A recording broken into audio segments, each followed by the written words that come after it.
Welcome back to another video. और इस video में मैं आपको बताने वाला हूँ कि अगर आप एक कंप्लीट बिगिनर हो और अगर आपको ज़ीरो से ट्रेडिंग शुरू करनी है और मैं आपकी जगह होता तो मैं क्या करता। After 6 years of trading and losing money and making money in the financial markets, I am now going to share with you कि अगर आज मैं आपकी जगह होता तो मैं एग्जैक्ट रोड मैप क्या फॉलो करता। And most probably guaranteed that अगर आप ये चीज़ को फॉलो करोगे तो ऑफकोर्स जितना टाइम शायद मुझे अगर 6 साल लगा तो शायद आपको 3 साल लग जाएगा, because you will have a clear cut road map. So make sure you watch this video till the very end, because I am going to give you a serious road map. तो अगर आप एक complete beginner और आपको trading के बारे में कुछ भी नहीं पता है तो सबसे इम्पॉर्टेंट चीज़ है ये जानना कि ट्रेडिंग में कितने टाइप्स के मार्केट होते हैं, क्या क्या एग्जिस्ट करता है, कौन कौन से फाइनेंशियल मार्केट्स एग्जिस्ट करते हैं, किन किन मार्केट्स में आप ट्रेड कर सकते हो। बिकॉज ट्रेडिंग एक कॉन्सेप्ट है, ट्रेडिंग एक एक्टिविटी है जिसको आप हर एक मार्केट में एक्सिक्यूट कर सकते हो। सबसे इम्पॉर्टेंट चीज़ ये हो जाती है कि ये डिसाइड करना कौन सी मार्केट में आपको कूदना है, कौन सी मार्केट में आपको ट्रेड करना है। अब majorly there are 3 types of markets.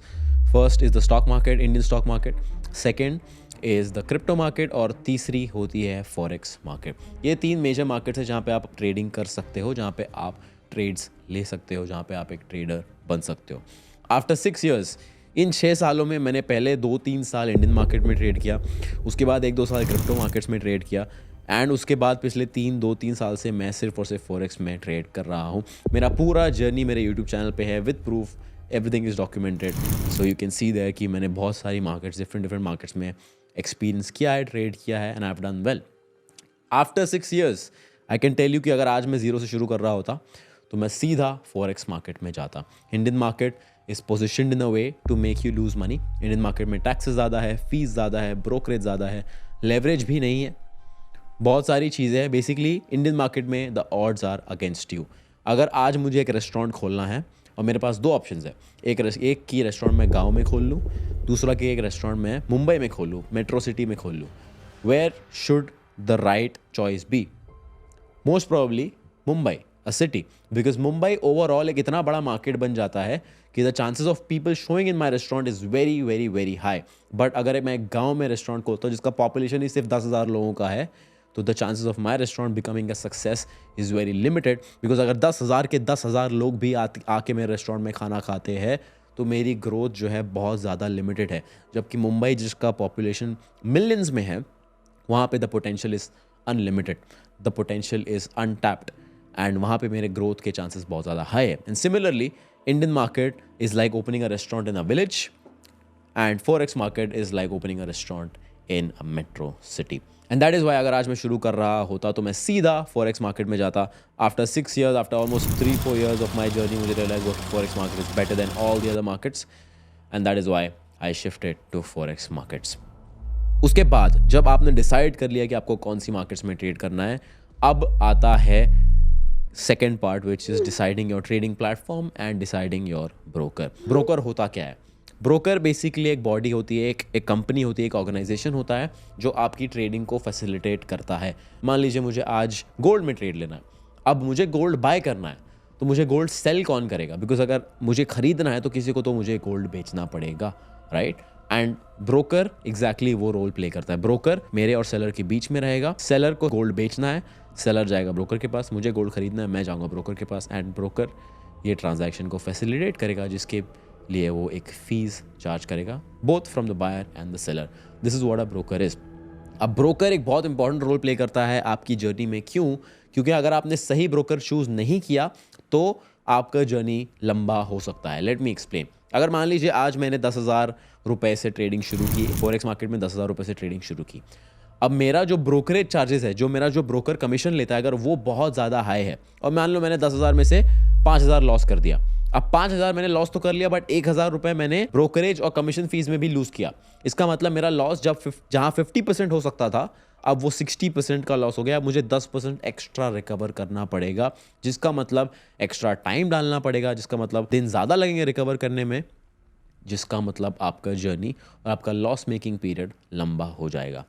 Second very important point, इसकी बहुत सारे ब्रोकर्स स्कैम्स कर देते हैं, बहुत सारे ब्रोकर्स भाग जाते हैं, बहुत सारे ब्रोकर्स गलत एक्टिविटीज़ करते हैं जिसकी वजह से लोगों का पैसा अटक जाता है। So that is also a very important role you can be the best trader in the world, but अगर आपका ब्रोकर आपके पैसे लेके भाग जाता है, nothing will matter. And that is why broker जो है एक बहुत इंपॉर्टेंट रोल प्ले करता है। So make sure you do your own research, make sure that you learn everything about your broker, whether it is legal, whether it is regulated, whether it is legitimate, or whether it is just some random company that is running and just taking people's money. आज की तारीख में, आज की date में मैं सिर्फ और सिर्फ 20 से 30 लाख रुपए से एक ब्रोकर खोल सकता हूँ, इन लोगों के पैसे रिसीव कर सकता हूँ. That is how easy it is, and that is why there are so many scams going on. So just make sure you are careful on that part. Point number 3, which is your trading platform. अब forex market में चीज़ें थोड़ी सी अलग है. Forex market में मुझे trading platform भी choose करना है, ब्रोकर भी चूज़ करना है. नॉर्मली क्या होता है, बहुत सारे ट्रेडिंग प्लेटफॉर्म्स होते हैं जो ब्रोकर के साथ कनेक्ट होते हैं, राइट. ब्रोकर बैक एंड पे है जो आपके ट्रांजैक्शंस फैसिलिटेट कर रहा है, फ्रंट एंड पे है आपका ट्रेडिंग प्लेटफॉर्म जहाँ पे आप अपने ट्रेड्स एक्सिक्यूट कर रहे हो. सो ट्रेडिंग प्लेटफॉर्म चूज़ करना भी इंपॉर्टेंट है. बहुत सारे ब्रोकर्स हैं जो बहुत सारे ट्रेडिंग प्लेटफॉर्म्स ऑफर करते हैं. One of the best trading platforms are MetaTrader 5, TradeLocker and CTrader. These 3 trading platforms are very good. I personally use MetaTrader 5 and TradeLocker. These 2 are very favorites of mine and I only use these 2 because इस पे execution simple है, चीज़ों को समझना आसान है. तो सबसे पहले मार्केट डिसाइड कर लिया, ब्रोकर चूज़ कर लिया, ट्रेडिंग प्लेटफॉर्म डिसाइड कर लिया. Now I am ready to trade, but अब मुझे चाहिए एक ट्रेडिंग स्ट्रैटेजी. अब ट्रेडिंग स्ट्रैटेजी के लिए मुझे क्या करना है? ट्रेडिंग स्ट्रैटेजी बनाने के लिए सबसे पहले मुझे ट्रेडिंग सीखनी पड़ेगी. अब ट्रेडिंग सीखूंगा मैं तो मुझे क्या क्या चीज़ों पे फोकस करना चाहिए, क्या क्या चीज़ों पे फोकस नहीं करना चाहिए. अगर आप मुझसे आज पूछोगे after 6 years of experience in this market, what is the number 1 concept that actually matters apart from risk management? The number 1 concept that actually matters is liquidity. अगर आपको पता है कि लिक्विडिटी कहाँ पे है, you will know where the big fishes will take the market. सबसे ज़्यादा इंपॉर्टेंट कॉन्सेप्ट मेरे हिसाब से आज की डेट में इन माई ओपिनियन इज़ लिक्विडिटी. अगर आपने लिक्विडिटी रीड करना सीख लिया, आपने चार्ट रीड करना सीख लिया, nothing else will really matter. But of course there are some key concepts which you need to know. Support and resistance, trend lines, chart patterns, candlestick patterns. I personally think that chart patterns and candlestick patterns are not so important, but support and resistance, trend line आपको जानना ज़रूरी है to understand liquidity. Then liquidity itself, volume, strength and momentum of the candles. ये सारी technical चीज़ें आपको जानना बहुत ज़्यादा ज़रूरी है. बहुत सारे लोग जब अपना ट्रेडिंग जर्नी शुरू करते हैं तो बहुत ज़्यादा ओवर नॉलेज ले लेते हैं, बहुत ज़्यादा नॉलेज ले लेते हैं, बहुत ज़्यादा रीडिंग करके बैठ जाते हैं. मैंने भी ये गलती की थी, बहुत सारी बुक्स मैंने पढ़ी थी, but eventually only these few things will matter. At the end of the day अगर आप 100 चीज़ें भी पढ़ लोगे, एंड में आप सिर्फ 3 से 4 चीज़ यूज़ करोगे to trade successfully. So make sure you don't overwhelm yourself with knowledge. These are the 3-4 concept that I would personally learn अगर मैं फिर से शुरू कर रहा होता with the same knowledge and with the same experience. And उसके बाद इन 3 से 4 चीज़ों को यूज़ करके मैं एक ट्रेडिंग स्ट्रैटेजी बिल्ड करता. ट्रेडिंग स्ट्रैटेजी कैसे बिल्ड करना उसके ऊपर मैंने एक डिटेल में वीडियो ऑलरेडी बनाया हुआ है, यहाँ पे आपको लिंक मिल जाएगा ऊपर. But to summarize it for you, trading strategy में 4 से 5 इंपॉर्टेंट चीज़ें होती हैं. Time window, trading setup, clarified trading setup, कौन सा इंस्ट्रूमेंट पे मैं ट्रेड करने वाला हूँ. इंस्ट्रूमेंट, अब मैंने मार्केट तो डिफाइन कर ली है, मार्केट के अंदर कौन सा इंस्ट्रूमेंट में ट्रेड करने वाला वो भी डिफाइन करना बहुत ज़रूरी है. मान लो मैं फॉरेक्स मार्केट में ट्रेड कर रहा हूँ, फॉरेक्स मार्केट में मैं गोल्ड ट्रेड कर रहा हूँ, स्पेसिफाइड इंस्ट्रूमेंट गोल्ड में ट्रेड करने वाला हूँ. उसके बाद मेरा रिस्क मैनेजमेंट डिफाइंड रहेगा कि मैं कितना रिस्क लेने वाला हूँ, कितना मैं रिवॉर्ड लेने वाला हूँ, ये सारी चीज़ डिफाइंड होगी. अगर मेरा स्ट्रैटेजी वाला वीडियो डिटेल में देखोगे तो of course you will understand this much better in a much more clarified way. Now I have a strategy, I have a broker, I have a trading platform, I have decent knowledge about how to read charts. अब मुझे क्या करना है? अब मैं जाऊंगा पुराने charts पर और मेरी जो भी स्ट्रैटेजी मैंने बिल्ड की है उसको मैं करूंगा टेस्ट, ये देखने के लिए कि ये काम भी करता है या नहीं करता है. Because a lot of you guys come in to this market with your hard earn money, जिसके लिए आपने बहुत मेहनत की है, जिसके लिए आपने पता नहीं कितनी दिनों जॉब किए हैं, कितने लोगों की गालियाँ सुनी हैं. But all of you come in to this market with your hard earn money without knowing that whether your strategy works और not. And that is just insane if you think about it. कि आप मान लीजिए आप गाड़ी चलाना सीख रहे हो एंड आप किसी की ब्रांड न्यू फरारी पर सीख रहे हो. Would you ever consider doing that? Absolutely not. But people come into this market with their hard-earned money and they trade without knowing whether the strategy works or not. So this is where I will start testing my strategy. जो भी strategy मैंने build की है, अभी तो मुझे पता भी नहीं है काम भी करती है या नहीं करती है, and that is why it is important for me to test this on the previous charts. तो अब मैं डेटा लेके, अब मैं स्ट्रैटेजी लेके इसको पिछले 1 साल के डेटा पर टेस्ट करूँगा to understand whether this thing works और नॉट। एक बार अगर मान लीजिए मुझे डेटा मिल गया, अब मुझे समझ में आएगा कि कैसा डेटा है। अगर डेटा अच्छा है, well and good, then I will start trading. But अगर डेटा बुरा है, मुझे दिख रहा है कि मेरा विन रेट बहुत कम है, मुझे दिख रहा है मेरा रिस्क रिवॉर्ड रेशियो बहुत कम है, मैं स्ट्रैटेजी को इम्प्रोवाइज़ करूँगा, उसको इम्प्रूव करूँगा। कैसे इम्प्रूव करूँगा? मैं नोट डाउन करूँगा कि कौन से दिन है जहाँ मुझे सबसे ज़्यादा लॉसेस हो रहे हैं, उन दिनों मैं ट्रेडिंग अवॉइड करूँगा। उन दिनों ही क्यों लॉस हो रहा है, ऐसा क्या हो रहा है एग्जैक्टली चार्ट पे, ऐसा कौन सा सेटअप बन रहा है जिसकी वजह से मुझे लॉस हो रहा है, उन सेटअप्स को मैं अवॉइड करूँगा।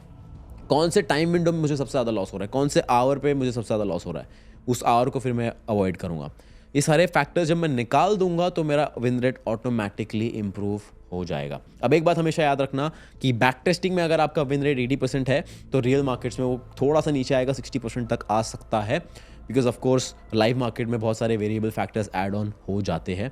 तो मेक श्योर जब आप बैक टेस्ट करके रेडी हो जाओगे अपनी स्ट्रैटेजी को, आपका win rate should be around 80%, so that even if it comes down 20%, it is still going to be 60%. and after I am done back testing, उसके बाद मैं फाइनली लाइव मार्केट में अपनी स्ट्रैटेजीज को इम्प्लीमेंट करूँगा। And to add a cherry on the cake, अगर मान लीजिए मैं कंप्लीट बिगिनर हूँ, मुझे कुछ भी एक्सपीरियंस नहीं कि ऑर्डर्स कैसे पंच करते हैं कैसे नहीं करते, I will download Meta trader 5, उसमें डेमो अकाउंट खोलूँगा, डेमो अकाउंट पर ट्रेड करूँगा, अपनी स्ट्रैटेजी एक बार फिर से प्रैक्टिस करूँगा बिकॉज बैक टेस्टेड रिजल्ट्स है मेरे पास। उसके बाद मैं फाइनली एक प्रॉप फर्म चैलेंज खरीदूँगा या एक फॉरेक्स ब्रोकर में अकाउंट खोलूँगा, and that is how I will start my trading journey. I hope this gives you clarity, I hope this gives you an idea कि एग्जैक्टली एक trading journey कैसी दिखनी चाहिए, क्या क्या फैक्टर्स होने चाहिए। इसको बहुत सिंपल लैंग्वेज में मैंने आपको समझाने की कोशिश की है। And even if you are not a complete beginner, I hope you found a missing piece to your puzzle, missing piece to your journey, and I hope this helps. I'll see you in the next one. Thank you.